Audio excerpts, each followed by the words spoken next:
केन्दुझर तेलकोईठारे समाकोई चकधर प्रकल्प बंद दाबी सोमवार दिन समाकोई चकधर समन्वय समिति पक्षरु प्रकल्प बंद दाबी नहीं जिलापाल कार्यालय घेराव करा सहित जिलापाल जरिया मुख्यमंत्री उद्देश्य एक दाबीपत्र प्रदान कर सूचना अनुसार यह प्रकल्पटी निर्माण हेले पालहड़ा और कणिया ब्लॉक 92टी गाँव पाखापाखि 9,990 हेक्टर जमी जलसेचित हेब।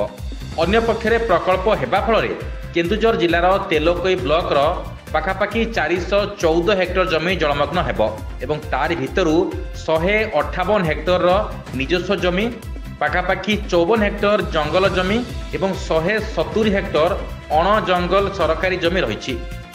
तेबे तेलकोईठारे चकधर प्रकल्प हेले अंचलवासी आशंका करुछंती जे तेलकोई ब्लॉक संपूर्ण भाव में जलमग्न होइजिवो तेणु सेमाने पण करिसंती मरीजीबु पछे इंचे हेले जागा छाड़िबु नाही। तेणु प्रकल्प को विरोध करी 12 घंटिया बंद पालन सहित जिलापाल को एक दाबीपत्र प्रदान करा जायछि।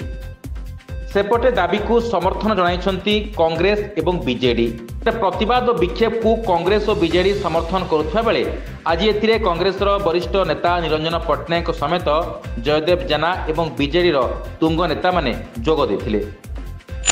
तेलकोई अंचल हजार हजार संख्यार जनसाधारण माँ भौणी मैंने सब आज एकत्रित होती उद्देश्य है समाकोई जो बंध तैयारी होउची ताको बंद करा जाए। ये बंद हबाटा नुआ कथा किसी नुहे।